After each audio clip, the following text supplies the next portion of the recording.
오늘 주제는 풍수를 바탕으로 미래 전북이 어떻게 발전할 수 있겠는가, 이러한 주제를 가지고 말씀을 드리겠는데요. 그건 단지 전북이라는 공동체뿐만 아니라 한 개인에게도 해당됩니다. 풍수가 무엇인가 하는 것을 살살 말씀드리면서 이야기를 끌어가도록 하겠습니다. 그 많은 사람이 전북을 이야기할 때, 전주를 자랑할 때 보시다시피 비빔밥, 막걸리, 순창, 고추장 이런 걸 이야기를 해요. 근데 언제까 우리가 막걸리만 마셔야 하는가? 그다음 비빔밥, 이것이 자랑이 아니에요. 사실은 그건 농경사회에서 급하게 일할 때 그래서 다 뒤집어 넣어가지고 비벼가지고 먹고, 콩나물밥도 그러한 것이죠. 이건 분명히 그 비빔밥이라고 막걸리라고 고추장이라고 하는 건 농경사의 산물이다. 근데 항상 우리 농경사에 머물고 있어요. 세계는 바뀌었습니다. 지금은 문화 관광 시대이고 AI 시대예요. 이게 무엇이 있어야 하느냐? 이제 전북이 한때 굉장히 중요했죠. 1960년대 저 어린 시절에 기억나는데 그 도지사 담화가 크게 시골 마을 벽에 붙어요. 그러면 존경하는 250만 전북 도민 여러분, 이렇게 시작합니다. 그때 인구가 우리나라 인구가 2,500이었어요. 그럼 10분의 1이에요. 그만큼 전라북도가 굉장히 중요하고 컸는데 지금은 어떻게 됩니까? 180만 겨우 턱걸이하고 있죠. 인구가 5,100만입니다. 이건 뭘 의미하는 거예요? 그만큼 낙후되어 있다는 것이죠. 왜 낙후되어 있는가? 예. 이런 본질적인 거 하지 않고 늘 비빔밥, 콩나물국밥, 막걸리, 고추장 이야기해서 되겠느냐 하는 겁니다. 자, 그다음에 이제 풍수가 무엇인가 간략하게 말씀을 드리도록 하겠습니다. 한 개인이나 공동체, 전라북도도 해당될 수 있겠고 한 국가도 해당될 수 있겠고, 이 흥망성쇠에는 5가지가 있다고 이야기를 해요. 첫째가 명이다. 명은 타고난 거예요. 한 개인도 남자로 태어나고 여자로 태어난 거, 이거 바꿀 수 없는 겁니다. 대한민국이라는 것이 중국과 일본 사이에서 지정학적으로 그렇게 있는 것도 명입니다. 예. 그럼 두 번째가 이제 운이라고 하는 것인데, 운은 이제 타이밍이에요. 타이밍. 가끔 한번 이제 보세요. 어떤 경기에서 어떤 선수가 우승을 해. 그러면 기자들이, 스포츠 기자가 오늘 우승의 비결이 뭐라고 생각하십니까? 하면 잘 보세요. 오늘 운이 좋았습니다 하는 말 많이 합니다. 문학 작품이 너무나 많아요. 오늘 운이 나빴어. 이 운이라는 것은 글쎄 딱히 뭐라고 생각, 타이밍이죠. 시간의 문제인데, 그래서 그 얼마 전에 국민의힘 비대위원장 김종인 전 비대위원장이 그 별의 시간, 별의 순간이라는 말 썼죠. 그게 금이에요. 우리가 24시간 일정하게 이렇게 그냥 물리적으로 흘러가는 것이 아니고, 어떨 때 내가 어떤 일을 도모할 때 그럴 때 결정을 해야 말하느냐, 그걸 잘 타이밍을 잡는 게 굉장히 중요하다는 것이죠. 근데 사람은 그걸 잘 몰라요. 내가 지금 이 의사결정을 하는 것이 옳은가? 그럴 때 사람이 어떻게 해요, 그러면? 정 안 되면. 이제 훌륭한 전문가들이랄까 어른들한테 상의도 하고 상담도 하겠지만 또 점을 칩니다. 주역은 바로 거기서 나온 거거든요. 주역부가 사주도. 예. 그래서 이 타이밍, 이것이 이제 중요하다. 그러니까 지금 우리가 전라북도가 이렇게 낙화되고 점차 이렇게 하면서 할 때 지금 시점에 계속 이렇게 가야 하는가 말아야 하는가. 예. 그다음 세 번째가 이제 풍수다.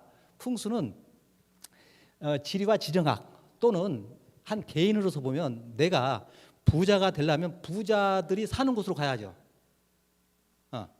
돈이 많은 사람을 만나야죠. 돈 없는 거 다 해봤자 안 되는 거죠. 내가 훌륭한 정치인이 되려고 하면 훌륭한 정치인을 만나야죠. 공부도 마찬가지고.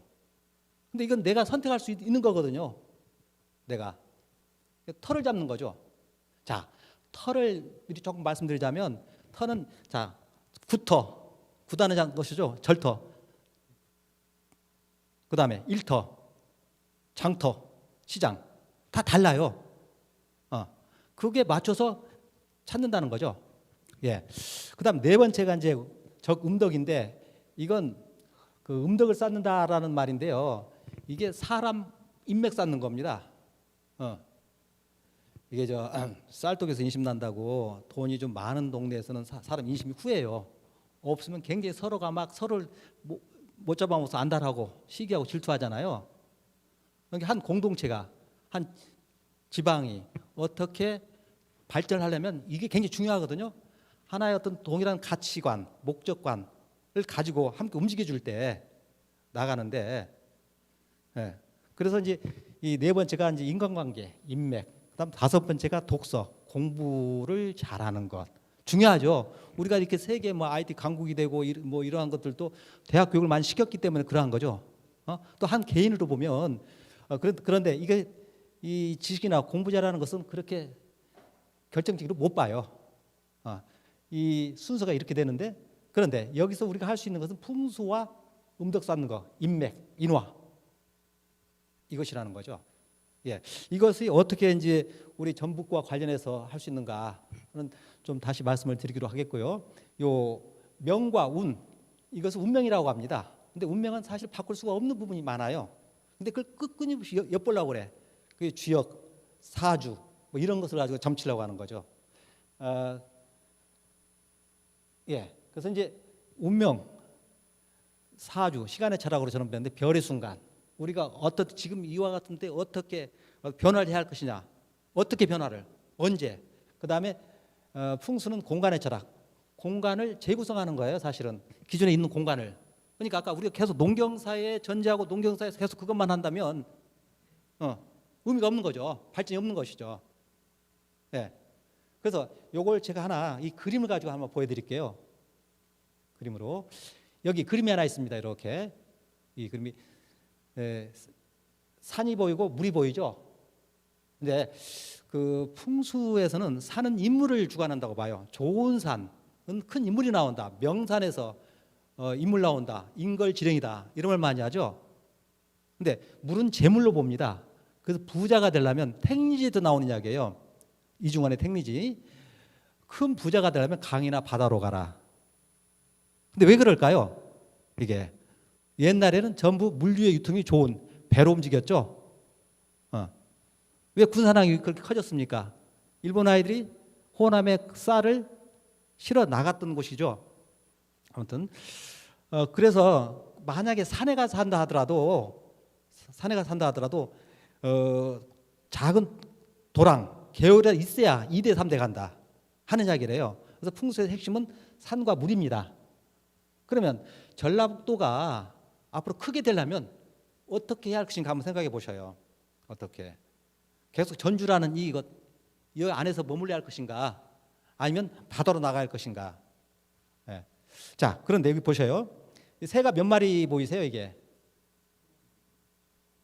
세 마리? 자세히 보세요. 네 마리죠? 자, 이 새가 네 마리일까요? 한 마리일까요? 이거 무슨 뚱따지 같은 질문이니까 자세히 보세요. 이 새의 머리 방향이 이쪽으로 쳐다봤죠? 그럼 이쪽으로 갔죠? 그 다음에 여기 이리 내려왔죠? 이렇게. 즉 한 마리 새가 비상하는 건데 이렇게. 이걸 한 사람의 일생으로 봐도 좋죠. 새 한 마리로 시간이 응축된 거, 또는 한 공동체의 어떤 운명의 어떤 흐름. 그러면 여기서 이 새가 비상할 때 언제 비상을 해야 할 것이냐, 여기서 또 언제 전환을 해야 할 것이냐, 또 여기서 언제 또 다른 변화를 해야 할 것이냐, 이게 바로 타이밍의 문제죠. 그러니까 이 그림은 시간과 공간이 잘 들어가 있는 그림이 되죠. 예. 그 다음에 어차피 풍수 이야기를 하니까 아까 제가 산은 인물이고 물은 재물이라 말씀드렸잖아요. 실제 역사적으로 그렇게 가능한가? 여러분들 그 1,000원짜리 지폐가 있습니다. 1,000원짜리 지폐를 보면 이 그림이 보일 거예요. 그런데 앞면에 퇴계 이황 선생의 초상화가 있습니다. 그러면 퇴계 이황과 관련돼 있다 짐작할 수 있으시죠? 이게 도산서원입니다. 이게 겸재 정선이 18세기 초에 그린 그림인데 개상정고도라고 해서 신에 의해 고요히 머물고 있는 그림이다라고 하는데, 여기 보시면 여기 사람이 하나 앉아 있죠. 이게 퇴계 선생을 상정하고 그린 그림입니다.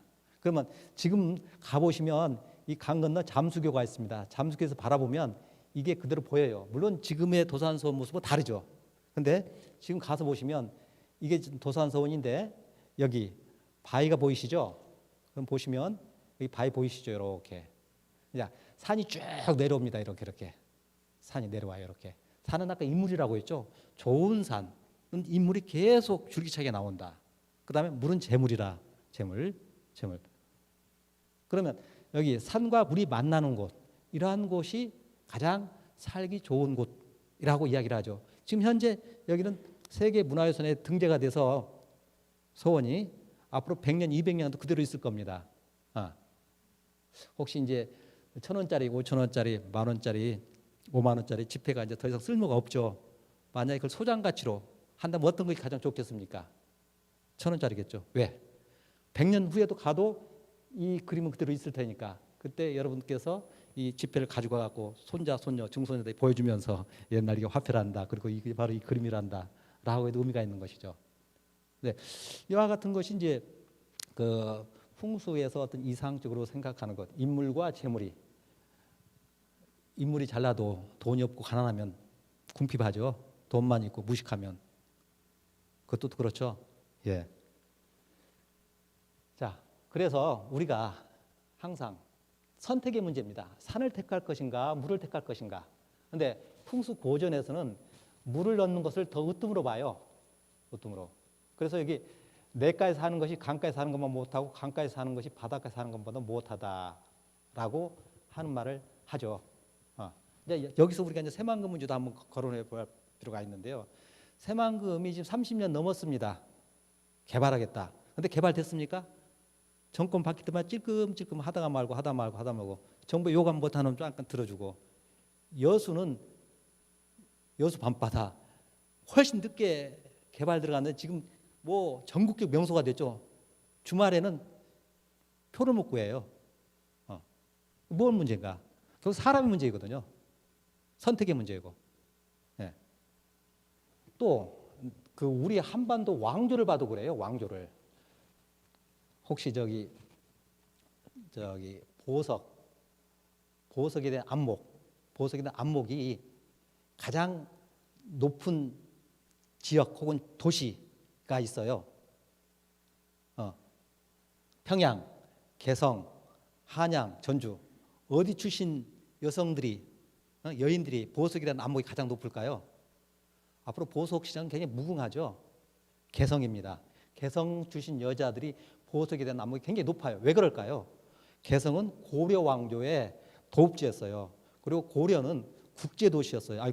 국제 그 왕조였죠. 멀리 중동까지 가고 그다음에 원나라의 그 공주가 결혼을 하면 고려로 와 살았죠.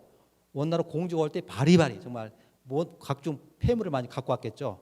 그리고 해양 교육을 많이 했기 때문에 그 개성 출신의 여인들이 지금도 보석에 대한 안목이 굉장히 뛰어납니다. 반면에 한양은 조선의 도읍지였죠.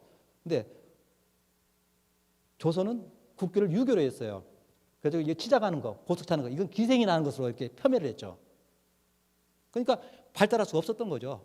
근데 고려는 바로 개성에서 임진강 나가서 해양으로 나갔죠. 근데 조선은 어떻게 했습니까? 해금 공도, 바다 활동을 아예 금지시켜 버려요. 있는 섬 비워버려요. 사람을 못 살게 해요. 결국은 독도 문제도 거기서 나온 거 아닙니까? 울릉도 독도 우리 땅이었는데 지금도 땅이지만 비워버리니까 일본화 들어와서 그 고기 잡고 하다가 보니까 이렇게 된 거 아닙니까? 그래서 이 고려와 조선은 분명히 다르다. 고려는 바다를 중시했다. 조선은 산을 중시했다. 그러다 보니까 결국은 조선은 일본한테 망할 수밖에 없는 그런 상황이 되었던 거죠. 자, 그다음에 그게 좀 그 현존 인물 중에서 정말 풍수로 성공한 사람이 있느냐? 이 도널드 트럼프 대통령 미국 이 양반은 시진핑을 들 수 있는데 시진핑은 묘지풍수이기 때문에 넘어가겠습니다. 트럼프만 가지고 말씀을 좀 드릴게요. 왜냐하면 트럼프 전 대통령에서 우리가 취할 바가 상당히 많아요. 특히 전북 발전을 위해서. 이 사람은 풍수 매니아입니다. 이거 제가 만든 것이 아니고 야후 미국 들어가서 도널드 트럼프 풍수를 검색하면 많이 떠요. 이와 같이. 뭐 나는 풍수 안 믿는다. 그렇지만 그 활용한다. 왜? 돈이 되기 때문에. 이런 말이죠. 그 다음에 이것도 마찬가지입니다.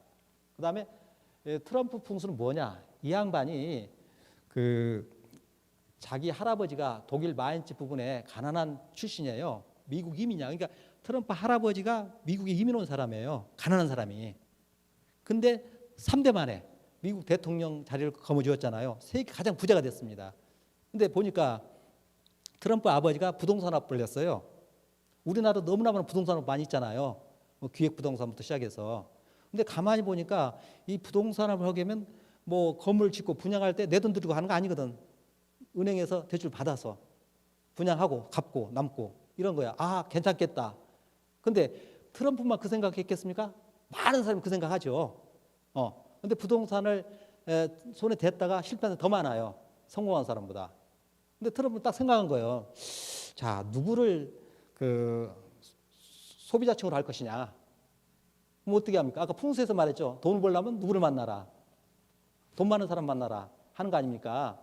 근데 가만히 보면 미국에 돈 많은 사람이 누군가 가만히 봤더니 유태인이 가장 많아. 그다음에 중국 화상, 화교 이들이 가장 돈이 많아. 근데 여러분들 그 유태인들은 짠돌이로 아주 유명하죠. 근데 중국인들 가만히 봤더니 정말 쓸모없는 데 돈을 많이 써. 쓸모없는 데. 그 중에 하나가 풍수야. 풍수가 뭐야? 미국에 활동하는 중국계 직원들을 불러서 이렇게 이야기를 해봤더니 말이 돼. 그래서 자기 그 트럼프가 지은 건물들을 분양할 때 광고로 풍수를 활용해요. 먹혀 들어가. 사실은 한국에서도 건설 회사에서 그거 많이 활용합니다. 분양이 안 될 때 이게 풍수가 어떤 자리다라고 분양이 되고 그런 사례가 많이 있습니다. 사실은. 근데 그것보다는 트럼프가 그 미국 국민의 자존심을 건든 사건이 있었어요.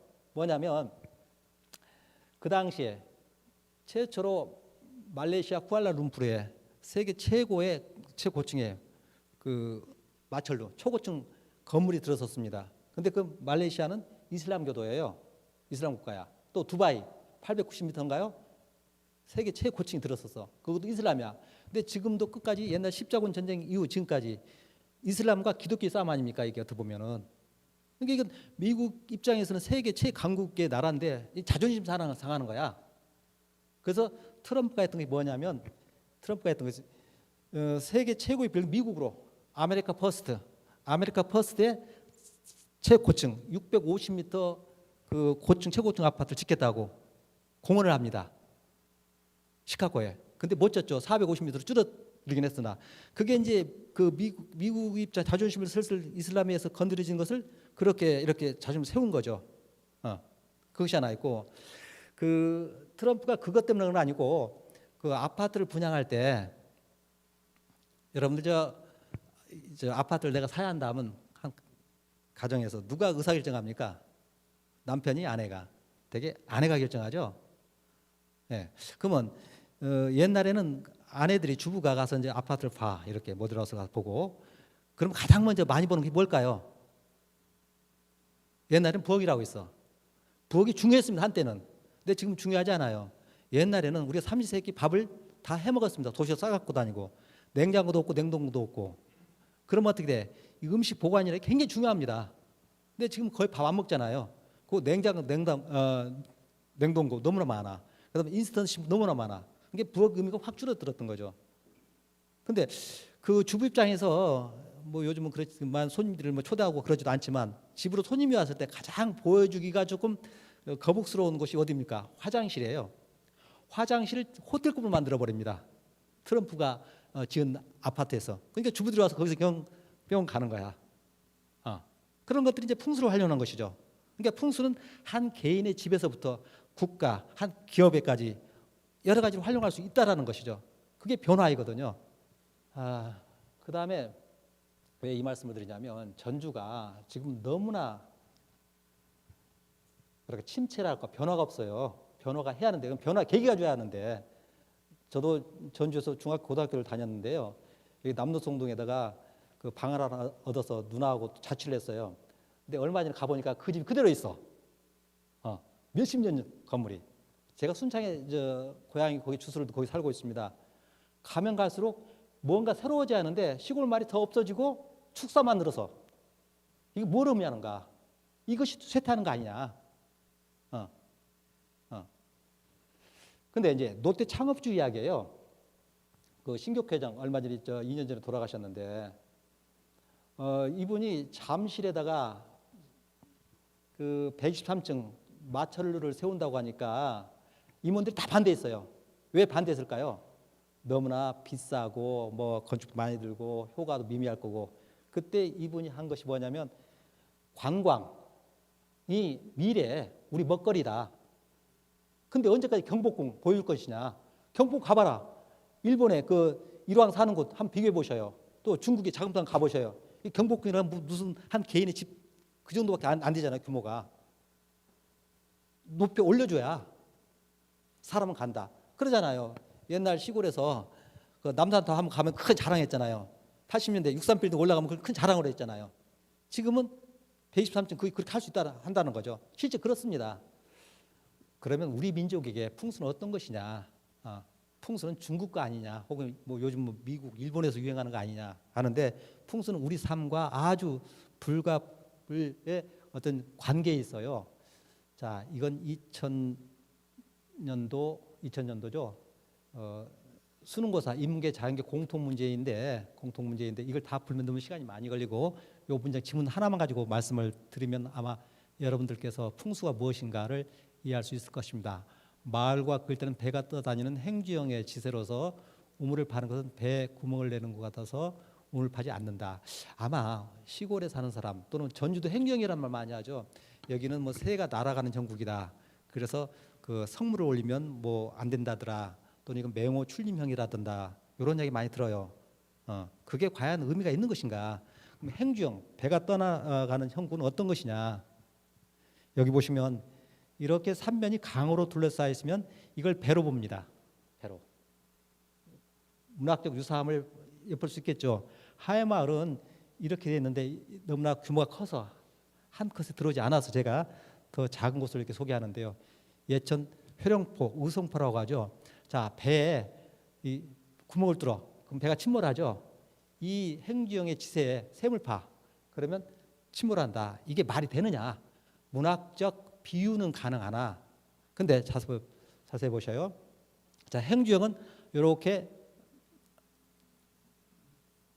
강으로 둘러싸여 있고 수면과 굉장히 가깝고 토질이 모래땅입니다. 그러면 여기 샘을 파게 되면 물이 그대로 모래 속을 통해서 이렇게 유입되죠. 그래서 모래땅에 어떤 집안이 단단하지 않기 때문에 집안의 균열, 붕괴, 침하가 오게 되죠. 또 지금 우리가 상수호 물을 먹고 생수를 사 먹고 하는데 옛날에는 그냥 샘을 그대로 마셨습니다. 60년대, 70년대. 비가 오면 이 물이 더러워지죠. 그 물이 그대로 들어갑니다. 그러면 그 탁한 물을 마시게 되면 배앓이를 하게 되죠. 그러면 수인성 질병으로 옮기게 되는 것이죠. 의학이 발달하지 않았던 때. 그러니까 이런 행주형의 지형지서는 샘을 파지 말아라. 그러면 물 마시지 말란 말이냐? 그건 아니죠. 특정한 곳에 물을 길어다 먹게 했던 것이죠. 자, 왜 대동강 물 팔아먹은 봉이 김선다리가 나오느냐? 봉이 김선다리가 왜 하필이면 평양 인구는 많지 않았어요. 그 당시에. 개성이나 돈 많기로는 한해 많았지.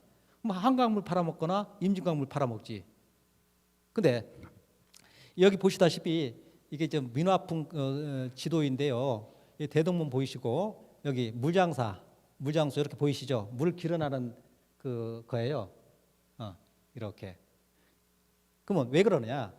여기 보시면 이게 대동강입니다. 이렇게. 이게 보통강이고 이게 지금 톱니같이 생긴 것이 성곽의 모양을 표시한 겁니다. 즉 삼면이 강으로 둘러싸여 있기 때문에 행주형이에요. 그러니까 행주형의 지형에서는 샘을 파지 말아라. 왜? 샘 잘못 팠다가 물 날리면 어떻게 하라고. 그러니까 사람들이 이 물이 부족하니까 대동강 물에 대한 수요가 많아진 것이죠.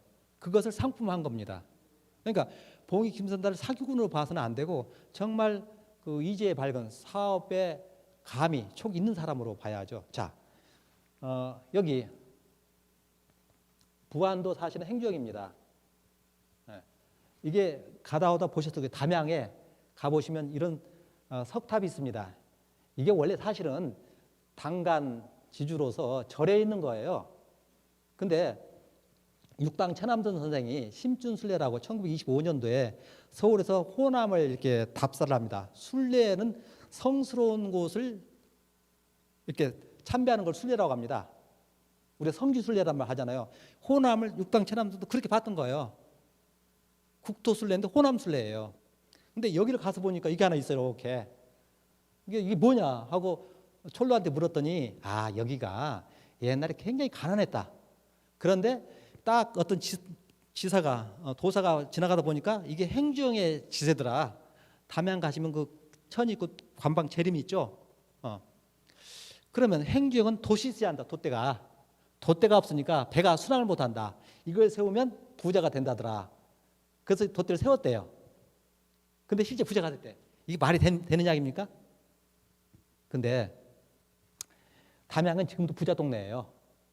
제가 사는 순창 바로 옆인데 확연한 차이가 나요.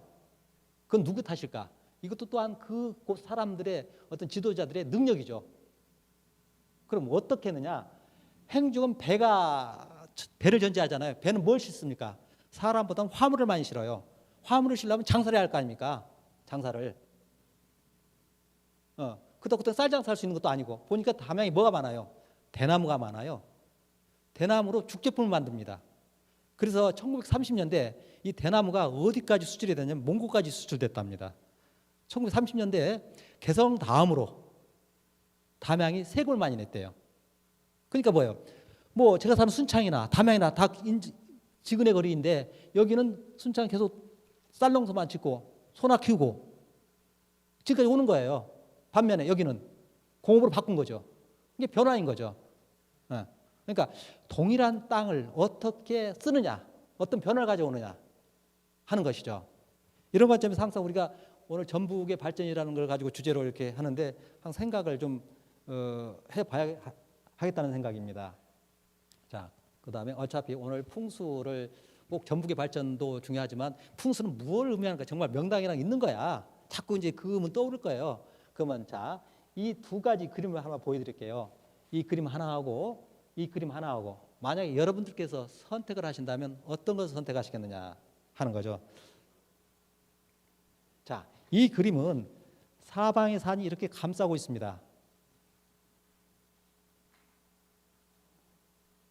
사방의 산이 감싸고 있어요. 그다음 여기 보면 밥이 있죠, 밥이 하얀 밥이 있죠. 자, 그다음에 산이 반듯하죠.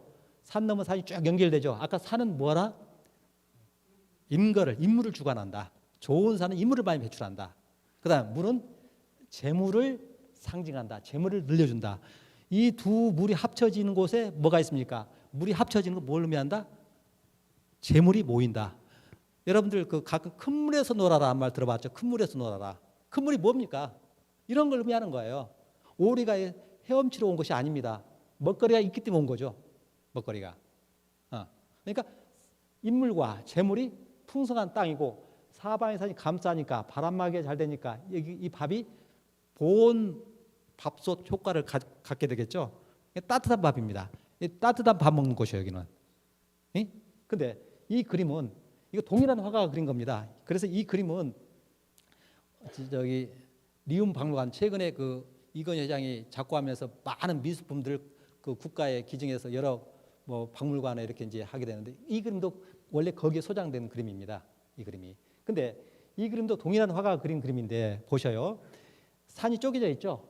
연결되지 않죠. 그러니까 인물이 쪼개지는 거죠. 뭐냐면 한 공동체, 한 지역에 서로 사람들이 의견을 하려는 거죠. 한 집안을 보면 형제간 싸움이 발생하게 되겠고, 그 다음에 물이 없죠.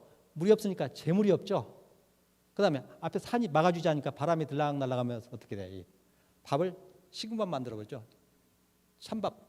이건 찬밥 먹는 터죠. 그러니까 선택의 문제라는 거죠. 네. 이게 이제 풍수에서 말하는 가장 기본적인 것인데요. 자, 그래서 이제 이러한 것들이 현재는 이제 이렇게 세종시 원래 신행경 수도가 될 뻔했죠. 그런데 헌법재판소에 의해서 이게 위헌 판결 나면서 세종시로 행정융시복합도시로 격하가 됐는데 충청도에서 어떤 곳이 가장 신행경 수도로서 적합할 것인가? 그러면 지금까지 말씀드린 거 한번 갖고 참고해 보셔요. 충청도에서 땅을 잡아야 돼. 터를. 그러면 공무원들과 대통령부터 공무원들이 근무하는 곳이어야 하기 때문에 산이 좋아야겠죠. 좋은 산의 기운을 받아야 거기에 근무하는 사람이 반듯한 생각을 갖게 되겠죠. 또 물이 있어야죠. 나라가 곳간이 텅텅 비면 안 되죠. 이미 두 가지 충족시킬 것이 어디 것인가? 그럼 충족돼서 어디겠습니까? 금강을 밖에 없어요. 금강 위에는. 근데 자, 백제의 수도가 부여, 공주였던 것들도 우연이 아니죠. 그런 풍수적인 그 전제를 바탕으로 한다면요. 근데 공주 부여는 할 수 없잖아요. 이미 도시가 들어서 있기 때문에. 처녀지, 새로운 땅에서 이제 차지하는데 쭉 오르락 내리락 하다 보니까 이게 딱 띄어, 여기가. 산이 반듯하죠. 이 앞이 금강이야. 앞이 금강이. 아, 여기 참 좋겠다. 이거 제가 추천했던 것 중에 하나입니다. 10군데를 추천했어요. 네. 근데 나중에 이렇게 됐죠. 지금도 여기는 지금 세종시가 여기 개발이 안 되고 그대로 있습니다. 이쪽이 세종시가 개발되어 있고요. 왜 그럴까요? 나중에 청와대 별관 또는 국회가 옮겨진다면 이리 옮겨야죠. 그래서 이게 고창 출신의 그 지금 세종시장이 이춘희 시장님이 고창 출신입니다. 그분이 일부러 의도로 남겨놓은 곳이죠. 네. 경상북도 도청이 대구에서 지금 예천 안동으로 옮겨갔습니다. 여기도 제가 자문위원으로 활동을 했기 때문에 정확히 알고 있는데 털을 잡을 때 이 검무산이죠. 검무산이 웅장하죠. 경상북도의 폐기를 저걸 가지고 대변하자. 그리고 앞에 이렇게 물려서 낙동강이 이 물이 흘러가서 낙동강으로 함유됩니다. 산과물이. 그래서 현재 지금 이렇게 경상북도청이 이렇게 만들어져 있죠. 이러한 걸 봐서도 풍수가 현재 우리 삶에 구체적으로 도시 건설이랄까 이런 데 반영되고 있다. 이런 걸 바탕으로 해서 미래 전북의 어떤 공간 배치를 다시 한번 해본다면 판을 다시 짜야죠. 그렇다면 충분히 전라북도의 운명에 어떤 혁명적 변화가 올 수 있겠다. 더 이상 나빠지지는 않는다. 어차피 지금 전국 가장 최하위입니다. 전북이. 자, 일단 전북, 그럼 뭐 전북이 정말 나쁜 땅이었냐? 전북이 나쁜 땅이었냐? 아까 말씀드린 왜 1960년대 250만 도민이었느냐? 대한민국 인구 2,500에서 이런 역사적인 근거가 있는 것이죠. 매천 황현 이분은 뭐 전라도는 조선의 남쪽 울타리에서 조선을 먹여 살린다. 그 중에서도 견훤 후백제가 이곳 전주를 근거로 하여 왕권을 막았다. 매천 황현 선생도 이 전주를 후백제의 도읍지로 명확히 이야기하고 있어요. 비록 그 후백제라는 나라 역사가 짧았으나 이거 다시 한번 생각해 봐야죠. 왜 여기를 잡았겠느냐, 견훤이. 견훤이 무능해서 망한 거 아니잖아요. 왜? 아들 싸움 때문에 망한 거 아닙니까? 그러면 그런 잠재적인 능력을 왜 썩히느냐 하는 거죠. 두 번째, 권근. 완산이 가장 귀하 천년 왕기가 설해 있다. 물론 조선조에서 활동했던 신하였기 때문에 이태조에게 아부하려고 한 말이 있겠지만 실제 한번 보셔요. 해방 후에 우리나라 전라북도에서 대통령을 만들 때가 몇 번 있었어요. 이철승. 그분도 한때는 누구야? 김대중, 김영삼, 이철승 세 명이 쟁쟁 겨뤘잖아요. 그 다음에 뭐 정동영 그분도 대통령 출마했죠. 근데 왜 또 사실은 국민의힘 비대위원장 김종인 전 비대위원장 고향이 순창이에요. 할아버지 가임 김병로 초대 대법원장이 순창에 태어났고 지금도 거기에 선영이 있어요. 그래서 김종인 위원장도 이 전라북도에 대해 굉장히 관심이 많아요. 실제로. 그다음에 이번에 정세균 전 총리 진안 천반산과 동양 연고 고향 있죠. 이분도 지금 대선 나온다고 하죠. 계속 끊임없이 나오는데 왜 못 되는가? 한번 진지하게 생각을 해봐야죠. 우리가 이 전라북도라는 세력이 약화된 것도 큰 몫을 하겠죠. 자, 그 다음에 뭐 서거정 전라도는 남쪽에서 가장 인재를 많이 배출하는 곳이다라고 했고 정감록에서는 분명히 전주를 언젠가 한번 도읍지가 된다고 분명히 이야기를 하고 있거든요. 이러한 것이 단순하게 하는 썰로 이어지는 아니라는 것이죠. 예. 그런 잠재력을 어떻게 폭발적으로 한 순간에 집중해서 발휘시키냐. 아까 그게 별의 시간 혹은 별의 순간이 되는 것이죠. 우리 시인 김자 선생은 이제 여기 모악산을 굉장히 좋게 보는데요. 왜 이 모악산을 하냐면 사실은 기린봉이 전주의 진산, 주산이지만 지금은 모악산이 전주를 가장 대변하는 산이 되었죠. 근데 이 시인 김자 선생은 모악산 한반도 배꼽으로 봐요. 그래서 모악산 저쪽, 저 김제, 부안 쪽을 이 자궁으로 보고 이쪽 전주 이쪽을 등으로 봐요. 그러니까 전주는 사람으로 보면 앞과 뒤 척추를 형성하고 있는 것인데 그래서 그 두 개를 쥐어주는 축이다. 그러니까 아까 비빔밥 말씀드렸잖아요. 비빔밥 그러면 농경사에 다 비빔밥 유명할 거 아니냐? 나주 평야에서도 비빔밥 있어야 하고 왜 거기는 곰탕이냐? 그런 질문 하시겠죠. 전주를 중심으로 저 동부, 남부, 임순남, 무진장은 전부 산가지방입니다. 그다음에 여기 북부, 서부 평야지방이에요. 그럼 산가지방에 뭐가 많이 나와요? 약초, 산나물, 산채 많이 나오죠. 전주가 양령시장이 평양, 대구, 전주 유명했죠. 약초시장으로. 그것도 그런 배경이죠. 또 그걸 소화할 수 있는 물적 토대가 있어야 하잖아요. 부자가 어디 많이 살아? 이쪽에 김제, 정읍, 부안, 군산, 익산. 그러니까 그 자연스럽게 양령시장 수요가 있기 때문에 또 좋은 산나물, 좋은 약재가 나오기 때문에 비빔밥이 맛있던 것이죠. 그래서 그 모악산을 중심으로 이쪽과 저쪽. 그러면 제가 자꾸 새만금을 이제 염두에 두고 말씀을 드리는데 아까 새만금이 30년 넘도록 개발되지 않고 있었다. 모악산에 쭉 내려가면 새만금을 만납니다. 그 사이 무슨 강이 흘러요? 동진강, 만경강, 금강이 쫙 합해지죠. 그러니까 산과 물이 막히는 기막히는 곳이죠. 거기에 도청을 옮긴다면 일약 새만금이 커지죠. 굳이 정부에서 지원하지 않다 하더라도 그럼 바로 중국하고 연결될 수 있는 항구가 만들어질 것이고 중국의 노동자들이 얼마나 많이 옵니까?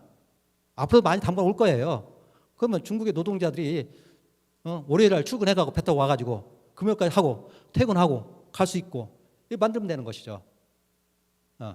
이건 제 생각만 그런 게 아니고 그 김석철 작고하신 건축가인데 그분은 항상 국토 개발을 염두에 건축을 하시는 분이에요. 생각 대단한 터다.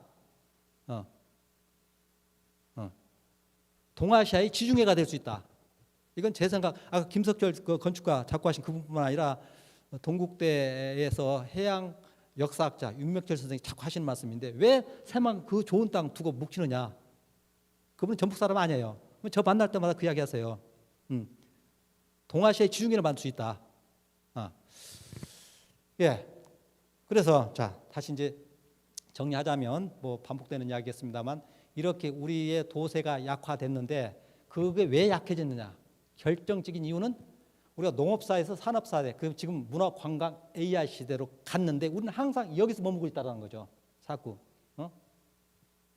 쌀, 뭐 단풍민 정읍, 김제 무슨 뭐 먼 쌀 자랑하고 있고, 뭐 산에 소고기, 순창 고추장.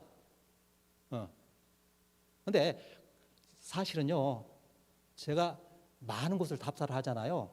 고추장, 경북 영양고추장 더 맛있습니다. 청양고추 유명하죠. 근데 실제 청양고추가 충청 청양이 아니야. 근데 걔들은 그걸 가지고 말도 안 되는 거 갖고 발음 가지고 어떻게 했어요? 청양고추 만들고 청양고추 만들어냅니다. 맛있어요. 그러니까 이제는 순창고추장 자랑을 못 한다는 거죠. 근데 항상 그거 갖고 이야기해. 자, 그래서 전북과 전주 이 발전을 위해서는 뭔가 판을 다시 하고 그 판에 짜는 어떤 몇 가지 이벤트랄까 계기 또는 그 별의 순간 이것이 있어야 하는 그게 뭐냐 하는 거죠. 자, 새만금 다시 한번 지도로 보여드릴게요. 새만금이 왜 그러는가? 이 모악산 있죠. 모악산이 뭐 전라북도 이제 진산이 됩니다. 진산. 그래서 여기 동진강, 만경강, 금강 이렇게 합쳐지는 지점. 여기 새만금이 이렇게 있죠. 그러면 이걸 중심으로서 이렇게 어떻게 한다? 지금 유감스럽게도 여기가 군산, 김제, 부안이 행정이 달라요. 그래서 서로가 안에서 도토리 키재기하고 싸움하고 있어요. 자기 지역 땅값 더 높아야 한다, 뭐야 한다, 분양가 높아야 한다. 잘못됐죠? 어떻게 하면 좋아요? 통폐합해야죠. 그래서 하나 특구를 만든다든지, 그리고 세금 감면하고 얼마 동안 그럼 모이게 되죠. 그 다음에 도청을 이쪽으로 옮기고, 만약 도청을 못 옮긴다 한다면 뭐로? 분청이라도 내가지고 그만큼 전라북도가 여기에 중시한다 하면 국가나 정부, 중앙정부에서도 함부로 하지 않아요. 맨날 정부에 요구하고 예산 얼마 반영됐다, 그걸 자랑하고 국회의원이나 정치인들은. 예. 자, 그러면 자, 전라북도 발전의 풍수 재현에서 제가 새만금을 말씀드렸는데, 아까 산은 인물이고 물은 재물이라고 말씀드렸죠. 모악산 좋은 연결인 산, 그 전기 받고, 그다음에 새만금 돈 모이는 곳 하고, 그다음에 모악산에서 새만금까지 곡창지대 무농약으로 하면 되죠. 그럼 쌀값 빚값 팔 수 있죠. 요즘은 쌀이 양이 아니고 질이 문제 아닙니까?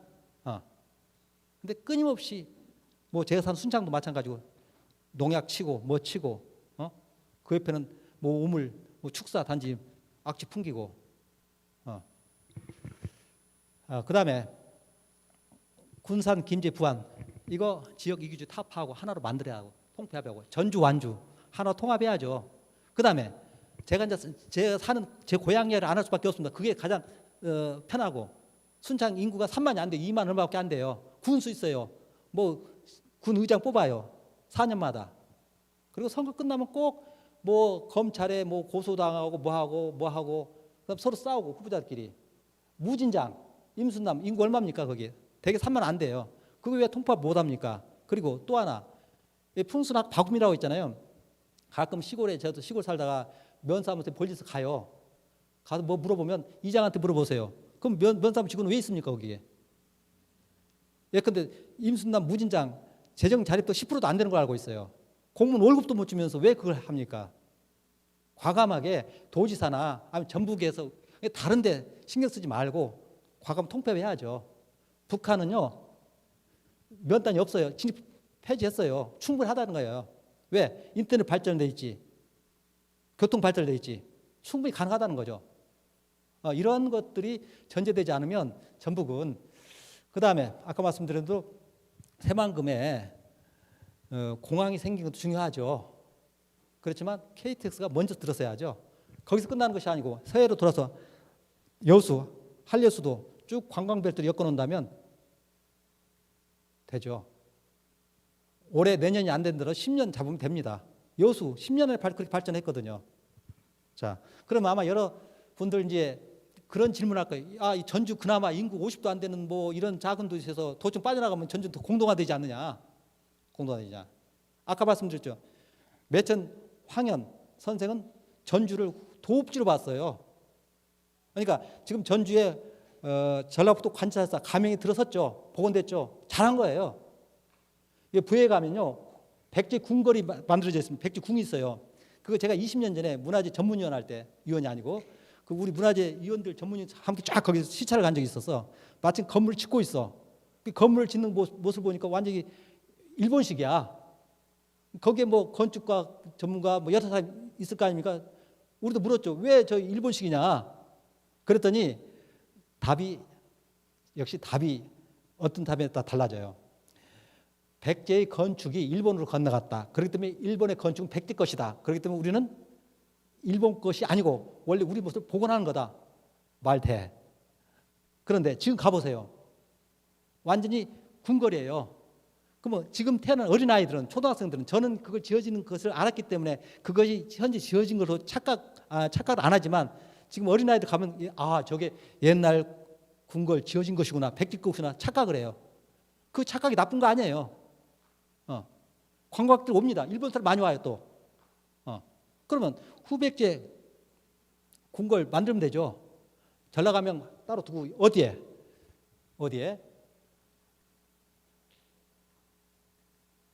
이 보시면 이게 지금 기름봉, 그 동고산성에서 이게 기름봉 쪽입니다. 이렇게 기름봉. 여기 한옥마을이 있고요. 오목대가 있고 여기 전주고 여기 제일상고 옛날 전주 제일고 옛날 전주상고였죠. 풍남초등학교 여기가 확실하게 후백계 도읍지가 궁궐터가 맞습니다. 여러 가지로. 그래서 지금도 이게 공립 학교거든요. 풍남초등학교도 그렇고 제일고등학교도. 그게 옛날부터 그 땅이 나라 땅이었다는 의미하는 거죠. 그러면 여기다가 후백계 궁궐 조성하는 거죠. 그러면 한옥마을 지금 포화 상태입니다. 너무 작아요. 그러면 여기 어떻게 됩니까? 자연스럽게 여기가 관광 지로서 넓어지죠. 하루 놀 것, 한나절 놀 것, 하루 놀고 이틀 놀죠. 그럼 뭐가 필요합니까? 또 호텔 지어야죠. 머무는 시간. 그러면 이 빠져나간다 하더라도 도청이 빠져나간다 하더라도 충분히 관광도시로서 문화도시로서 살 수 있다는 거죠. 또 하나 제가 그 우연히 저는 정말 농담인 줄 알았어요. 몇 년 전에 그 우석대 교수 휴게실에서 교수들이 이렇게 뭐 점심 먹고 잡담을 하는데 뭐 김 교수 뭐 전주 도청 옛날 그 대한방직터에 초고층 뭐 건물이 들어섰는데 그거 어떻게 생각해요? 그래서 좀 웃었어요 처음에. 무슨 근데 실제 이걸 전주에 어떤 건설에서 추진을 한다고 그래요. 그래서 물어봤더니 사실 그런 것이 구체화되고 있다는 거야. 아 좋다. 왜? 아까 노때 그 신격구 총괄회장이 잠실에 123층 550m를 지어서 성공시켜 놓았거든요. 세계 5위예요. 오면 다 거기 살라고 그래요. 외국의 외빈들이. 또 거기 올라갔다 보려고 보면 다 보입니다. 저기 인제까지 보여요. 제가 그 건축물이 완공되기 전에 몇 번 올라갔어요. 건설 중에. 그러면 여기에 만약에 그러한 것들이 하나 들어서게 된다면 그래서 거기서 올라가서 보면 지난 마이산이 보입니다. 마이산 안 가도 볼 수 있어. 또 새만금 보여요. 순창 해무산 보여. 환상적이죠. 그 다음에 지금 모악산에 정상에 가면 뭐가 있습니까? 중계탑, 철탑이 있죠. 중계탑 있죠. 근데 계룡산 다 내렸습니다. 광주 무등산 다 내렸습니다. 근데 혹시 홍콩 상하이 죄송합니다. 중국 상하이 가시면 그 강에 그 동방명주라고 아주 귀한 타워가 있어요. 명소입니다. 서로 거기 가서 보려고 그래. 상하이 전경을 보고 그게 원래 송전 목적입니다. 이쪽으로 옮기면 되죠.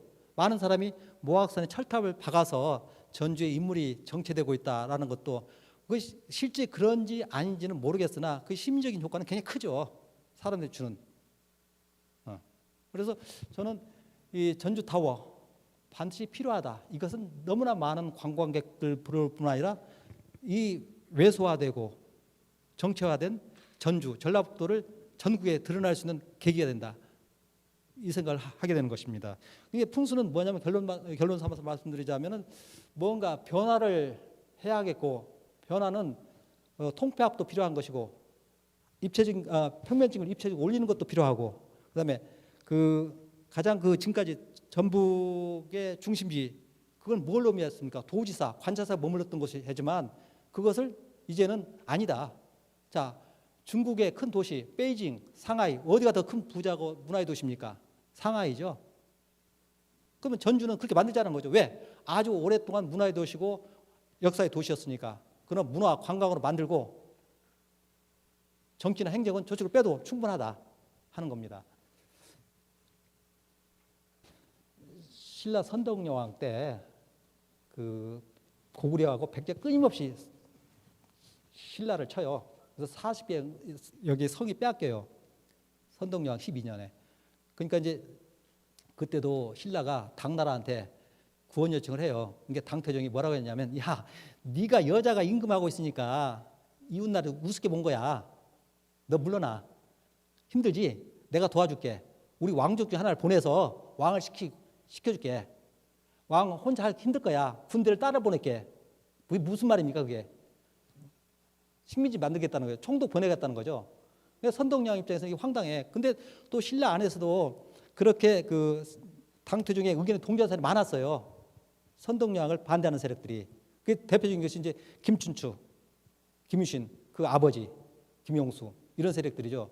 그러니까 선동량이 그 자기 최측근 뭐랄까 왕사라고 해야 할까 정치적 멘토 자장법사를 불러오죠. 자장법사가 그럼 뭐 하면 좋냐? 황룡사 9층 석탑을 세워라. 너무나 뜬금없는 소리죠 이게. 그럼 왜 그랬을까요? 그러면 그 뭐 주변 36개 국가가 조공을 할 것이다. 그러면서 나라 이름 하나 열거를 해.